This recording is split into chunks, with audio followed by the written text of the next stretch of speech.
les Béninois de la diaspora. Sur Diaspora FM, retrouvez désormais ces Béninois qui sont partis pour diverses raisons, qui continuent toujours de rêver grand pour leur pays. Les Béninois de la diaspora sur Diaspora FM, la 102.3.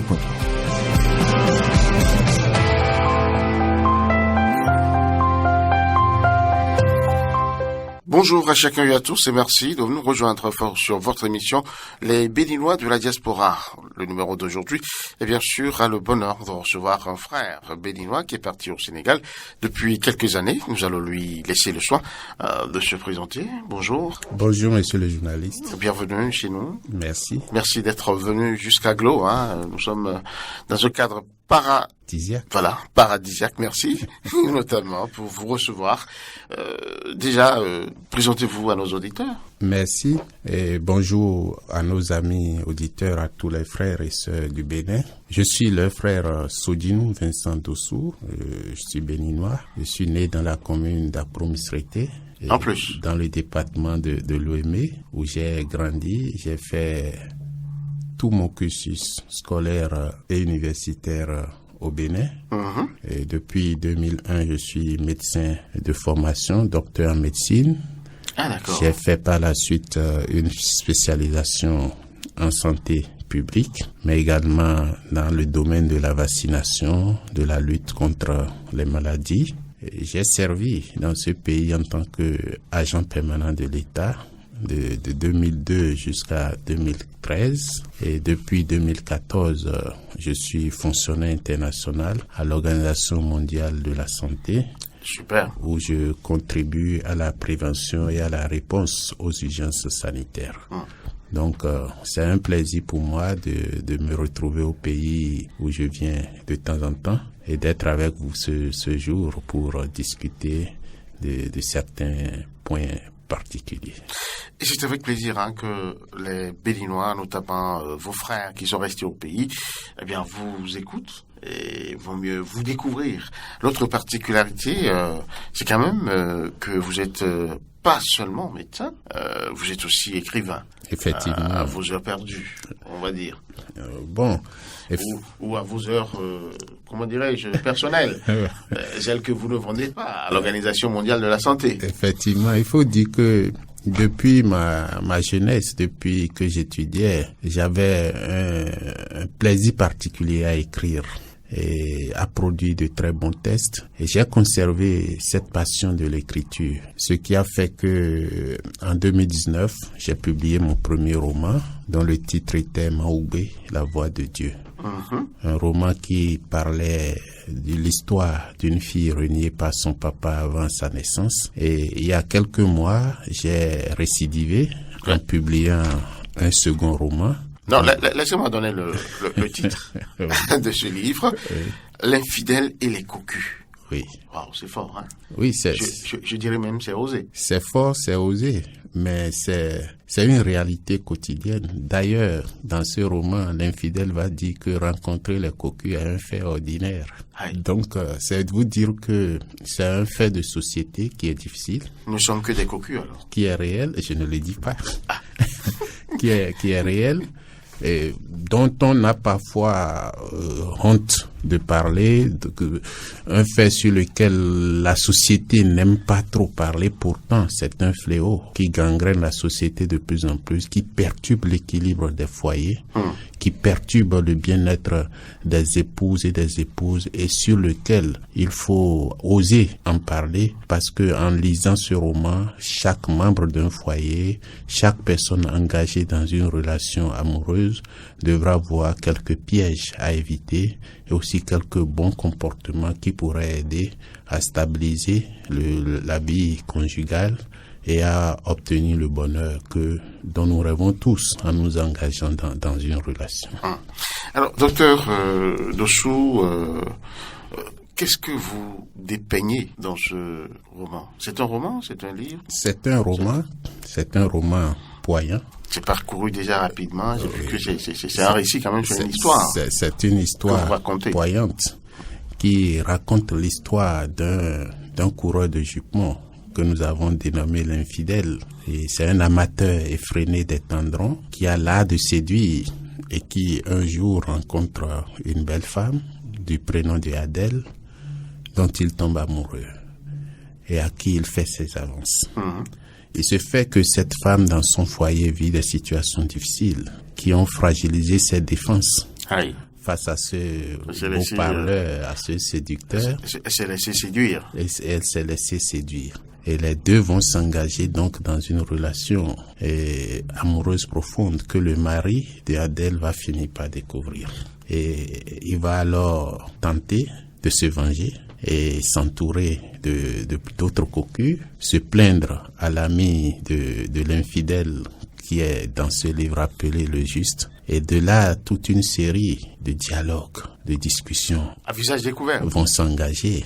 Et je pense que ça vaut le détour parce que c'est des discussions profondes sur ce que c'est que la vie conjugale, sur ce que c'est que le bonheur, sur ce que c'est que le combat d'une femme qui souffre et qui rêve du bonheur, sur ce que c'est que la charité, sur ce que c'est même que l'infidélité, que nous voyons parfois comme un fléau, mais que l'infidèle présente parfois comme un salut.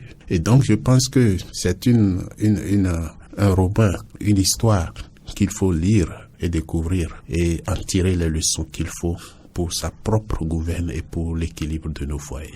Alors, quel est l'atterrissage? Je veux parler de l'aboutissement de l'histoire. Est-ce que l'infidèle a quand même pu se repentir, décider quand même de lâcher prise, ou il a réussi à convaincre son monde, ou le monde qui l'écoutait de ce que c'est une nécessité? Non, l'atterrissage est surprenant et il faut s'en rendre compte. Et il faut dire que l'histoire aura un dénouement assez bizarre et triste. Et bizarre parce que tous ceux-là qui s'opposaient, se combattaient, se rendront compte que d'un côté ou d'un autre, ils ne sont pas plus sains ou plus justes que l'autre.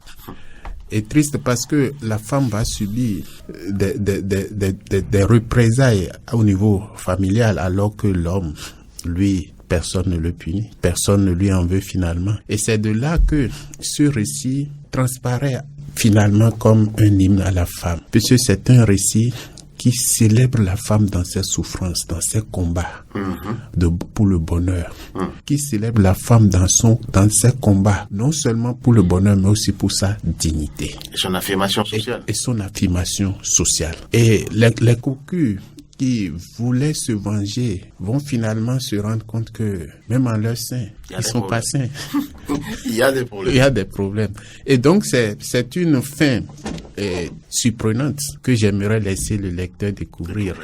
Mais en sachant que ce livre évoque des valeurs, parle des contre-valeurs, mais nous fait réfléchir sur ce que c'est réellement que la valeur et ce que peut être réellement aussi la contre-valeur que nous dénonçons presque tout le temps. Alors, quel est l'objectif qui vous a conduit à publier ce livre, à raconter une telle histoire? Oui, vous savez, le médecin dans son quotidien, il est au carrefour de la vie. Il rencontre des personnes qui l'écoutent. Il est témoin des drames. Pas seulement des drames physiques, mais aussi des drames psychologiques et psychiques des hommes comme des femmes. Et en vivant ces drames, il y a une forme d'empathie qui naît au sein du médecin et qui l'amène à se dire il faut faire quelque chose pour aider les hommes et les femmes à prévenir ou à mieux gérer certaines situations. Et je pense que en écrivant ce roman, notre but premier, c'est de faire prendre conscience au mari que la femme doit être entretenue, qu'on doit protéger sa femme. L'infidèle, lors d'une discussion avec son ami le juste lui demande, mais tu oses t'adresser à une femme mariée, qu'est-ce qui te donnait le courage de le faire? Et l'infidèle dit, la tristesse, sombre voile qui ternissait son visage. C'est la preuve qu'elle serait disposée pour quelques minutes d'une bonne discussion. Et moi, en bon larron, j'ai saisi l'occasion pour évoluer vers mes intentions secrètes. Donc ça veut dire que ça a été un moyen. Oui. Un moyen pour appâter. La femme. Victime. Oui. Et donc, les personnes qui vont lire ce livre vont se rendre compte que la femme dont il est question, qui finit par céder à l'infidélité conjugale, est une femme dont tout le monde pourrait jurer à l'avance qu'elle n'oserait jamais poser un tel pas. Et pourtant, les faits quotidiens qu'elle vit dans son foyer l'amènent à poser cette situation. Ça voudrait dire que, en tant que mari, en tant qu'homme, nous devons essayer de donner le meilleur de nous-mêmes à nos épouses, de leur dire la vérité et d'éviter de les fragiliser. Parce que toute situation qui attriste nos femmes, qui les met mal à l'aise, constitue pour elles un facteur de vulnérabilité face aux séducteurs qui sont de plus en plus ambiants dans la société d'aujourd'hui. Alors face à ce mal que vous dépeignez avec tant de précision, comment dirais-je, avec des images à l'appui, quelle pourrait être la réponse de la société? Parce que il ne vous est pas inconnu que nous avons une société beaucoup plus faite pour les hommes, on va dire. La masculinité a pratiquement tous les droits et la féminité a tous les devoirs. Oui, vous voyez, c'est une question très importante. Et il y a un chapitre de ce roman qui relate une discussion profonde entre Adèle et son mari. Et à un niveau de la discussion, le mari lui dit « Mais que peux-tu me faire ? Je vais vous faire lecture de cette partie. » Très rapidement. Le mari dit « Mais réagit, à quel droit fais-tu allusion ? S'il s'agit des lois que l'Assemblée nationale a votées là-bas, dans les papiers, sans tenir compte des réalités et des exigences de la société, tu ferais mieux de revenir sur terre. » Le mari continue, il dit « Dans un ménage, la femme n'a qu'un seul droit, celle d'obéir et de se soumettre à son mari. » Et c'est comme ça que notre société conçoit la vie conjugale. Mais la femme lui répond, elle lui dit « Tu as une conception bien archaïque de la vie. Les données ont évolué déjà dans l'univers. Si l'homme est roi, la femme est reine et doit aider son époux à tenir les vitales rênes du foyer. L'homme et la femme sont égaux en dignité. » Nous avons une société qui minimise la femme dans ses droits, dans ses ressentis, dans sa volonté, dans sa quête du bonheur. Nous avons une société qui ne punit jamais l'homme parce qu'il a commis l'adultère. D'ailleurs, c'est rare de concevoir dans notre société qu'un homme commet l'adultère. Mais la femme, si elle est surprise en flagrant délit ou d'adultère, vous savez tout ce que la société jette comme haine et mépris sur cette femme. Et je crois que nos sociétés doivent doivent être en amont de ces drames sociaux, accompagner les foyers pour prévenir ces drames qui ne font du bien et qui ne font honneur à personne, ni au mari, ni à la femme, ni à la famille. D'ailleurs, la famille de cette femme finira par lui dire « Tu n'as pas fait cocu seulement ton mari, tu nous as fait aussi cocu, nous qui sommes tes parents. » Et c'est comme ça que la société doit de plus en plus se mettre comme des acteurs et des composantes actives de la prévention des drames au sein de nos familles et travailler, œuvrer à conscientiser les hommes et également les femmes pour une bonne ambiance au sein des foyers, un dialogue franc et ouvert, un partage consenti des vérités, des réalités que chacun vit, afin que ensemble le mari et sa femme puissent faire face aux problèmes qui les touchent et y trouver des solutions. Donc mais malheureusement, la société n'est souvent pas disposée à accompagner. On préfère se poser en spectateur et observer pour ensuite se railler, rire, se moquer de ces foyers qui ont des difficultés ou alors même contribuer à les détruire. Monsieur Sodjinou, on passerait cette émission à franchement visiter ce livre. C'est écrit dont le titre est quand même assez évocateur. Est-ce que vous avez pu présenter par exemple ce livre à vos collègues à Dakar? Bon, le livre vient de paraître. Il se fait que moi, mon travail me fait voyager beaucoup. Donc, le livre est paru en avril. J'étais hors de Dakar jusqu'au 20 juin. D'accord. Et dès mon retour à Dakar, je suis venu en congé au Bénin. Donc, j'ai pas encore eu l'occasion de présenter ce roman. Mais il y a quand même quelques copies qui étaient arrivées au bureau dans mon service, en mon absence. Et les premières personnes qui ont pu feuilleter ce livre ont fait part de leur plaisir à parcourir ce livre qui est très bien écrit, dans un français chatoyant, avec des parties qui sont stylées, rythmées, rimées, ce qui permet de prendre du plaisir en lisant ce roman. Je vous vois dans le rôle du promoteur de ses propres œuvres, avec d'ailleurs les mots choisis. L'aîné Florent Kwaozotti qui a préfacé ce livre. Justement, j'allais vous poser la question, comment l'avez-vous choisi? Qu'est-ce qui vous a amené vers lui? Non, c'est d'abord le talent qu'il y a en lui.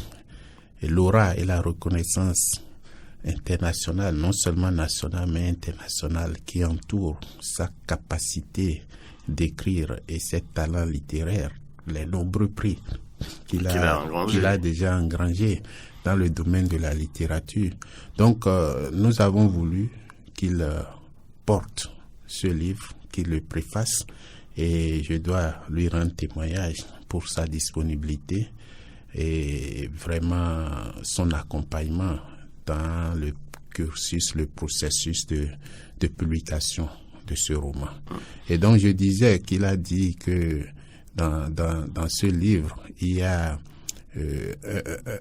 un appel des mots avec un enchaînement des mots qui s'appellent l'un après l'autre et qui amène le lecteur à trouver un plaisir constant à lire ce roman, qu'il a d'ailleurs présenté comme un roman de chevet.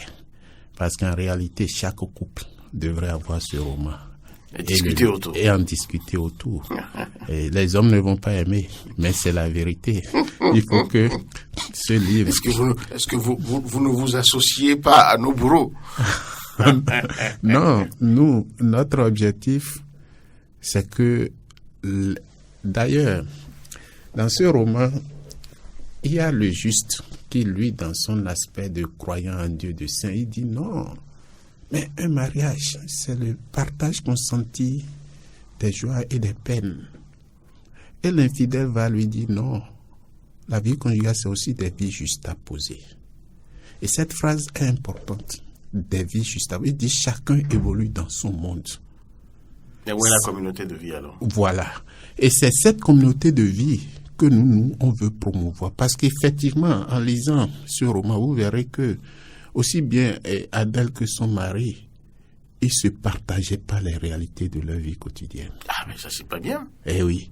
Mais c'est pas que c'est pas bien, c'est un fait courant. C'est peut-être la porte ouverte aussi à la chose. Voilà, c'est un fait courant. Donc, nous ne voulons pas que des gens vivent côte à côte, se lèvent, se couchent sur le même lit, se lèvent le matin, sortent, reviennent ensemble le soir, sans avoir des vies communes. Et c'est pour ça que je dis que ce livre doit être un livre de chevet, que les couples devraient lire ensemble, discuter sur ces parties, réécrire même certaines parties à leur guise, parce que nous n'avons pas adapté à leur vie, à leur vie, parce que l'objectif final, c'est que nous voulons promouvoir le bonheur dans les foyers, le bonheur conjugal. Et ce bonheur ne peut pas se faire sans un dialogue constant, sans faire attention à certains pièges que ce livre évoque. Mais ça veut dire que vous n'êtes qu'à une première phase de votre entreprise. La deuxième phase serait quand même réussir à mettre des couples ensemble, à comprendre la profondeur de l'histoire et pouvoir dialoguer. Effectivement.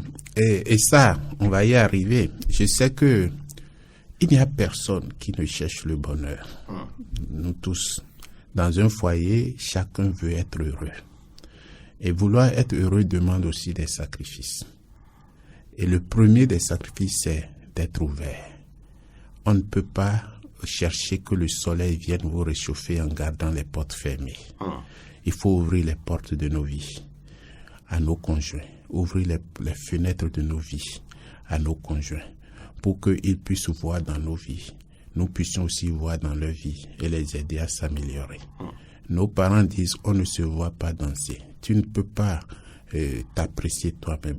Mais la meilleure personne qui puisse t'apprécier, c'est celui qui vit avec toi au quotidien. Et je pense que en promouvant le dialogue, nous pouvons améliorer la situation. Et donc, effectivement, comme vous le dites, il faut aller plus loin. Il faut que les gens puissent lire ce livre, en discuter et en tirer leçon pour l'amélioration de leur quotidien. Monsieur Sodjinou, Vincent Dosso Sodjinou, vous êtes médecin, vous êtes fonctionnaire international. Là, on sort un peu du livre. Malheureusement, nous n'avons plus beaucoup de temps, mais quand même, comment arrivez-vous à vivre cette vie de fonctionnaire international? Vous êtes tout le temps parti, vous avez quand même une famille. Oui, c'est pour ça que je vais remercier les membres de ma famille. C'est pas facile, mais c'est la joie que nous avons à donner. Il y a plus de bonheur à donner qu'à recevoir. C'est écrit dans la Bible. Dit-on, parce que faut quand même en avoir avant de donner. Oui. Donc, parce que moi, mon travail, je l'ai dit tout à l'heure, je contribue à la prévention et à la réponse aux urgences sanitaires.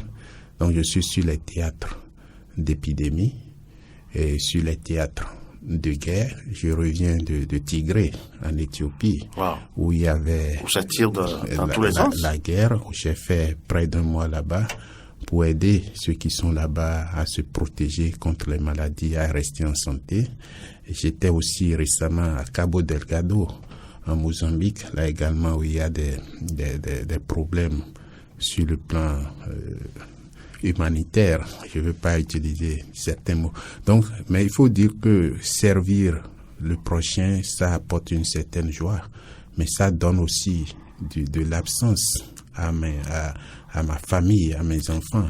Et c'est pour ça que je les remercie, parce que c'est grâce au sacrifice quotidien qu'ils endurent que je peux être aussi aux côtés d'autres personnes en souffrance et les aider à bien se porter au cœur de ces différents événements de santé publique. Donc, c'est pas aisé. Je remercie le Seigneur qui m'a bien entouré et je remercie tous les membres de ma famille pour leur disponibilité et leur accompagnement. Finalement, vous restez à Dakar combien de jours par mois? Donc, ça dépend. Dès qu'il y a une urgence, on est parti. Mais je suis là. Tant qu'il y a, effectivement aussi, je suis au sein d'une équipe, donc je suis pas seul. Donc parfois, il y a d'autres personnes qui peuvent aussi être déployées. Donc, tant que le boulot m'appelle, je suis parti, mais tant que aussi le boulot me demande d'être à Dakar, je suis à Dakar, où je fais de mon mieux. Alors, vous avez des projets avec le pays? Bien sûr. Vous savez, je suis très attaché au Bénin. Ah oui. C'est mon pays. J'ai dit tout à l'heure que j'ai fait toutes mes études au Bénin. Et c'est une fierté pour moi. C'est aussi une fierté pour le Bénin. Parce que partout nous allons servir, nous montrons que les Béninois il y a la différence. Il y a la différence. Ils sont bien formés, ils sont compétents, ils sont bons. Et donc, mon premier projet, c'est de continuer, même à distance, à contribuer au bien-être des populations béninoises sur le plan sanitaire. Donc, malgré que je sois à l'absence, j'interagis souvent avec le bureau pays de l'OMS ici pour l'appui au pays dans la réponse à certaines épidémies. Et je suis aussi promotionnaire de plusieurs personnes qui sont actuellement responsables au niveau du ministère de la Santé. Donc, vous voulez parler du ministre? Oui. Donc, au quotidien. Donc, c'est votre frère, c'est votre compagnon de misère, comme on le dit ici. Nous échangeons au quotidien. Et donc, j'ai beaucoup de projets pour le pays. Et je rêve d'une ONG qui pourrait aussi contribuer au bien-être des enfants en difficulté dans le domaine sanitaire. Et aussi, je suis fils d'agriculteur, donc j'ai beaucoup de projets. Donc la terre. Pour faire honneur à mes parents aussi. Monsieur Dosso Sodjinou, un mot quand même, puisque vous êtes bien à votre place, sur la Covid. Et surtout la question qui défraie actuellement la chronique, le vaccin, qui appelle vraiment toute une foule de doutes chez les Béninois qui ne veulent pas aller se faire vacciner. Oui, en fait, je vais dire à mes frères et sœurs, moi je suis vacciné. Et je me suis fait vacciner pour la première fois en mars passé. Et donc, je suis vacciné contre la Covid. Mes enfants, toute ma famille est vaccinée. C'est AstraZeneca ou bien... Oui, AstraZeneca. Et ils sont en bonne santé. Maintenant, je n'ai pas mandat parce que c'est parfois difficile de séparer une personne de son mandat.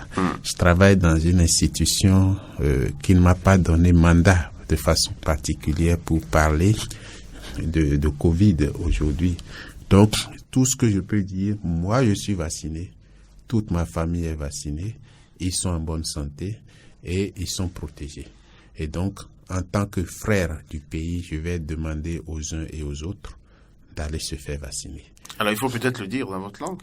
Oui, non vite les wendran de hona, dans me le propos de nye, de Bénin vidi divin, misrete wenjote wokon we Bénin kaka boto togo dodi, unko boabahwe Covid non, AstraZeneca non, yeko donami, vigile asite, henche simele biodo, boyme bitu kanji.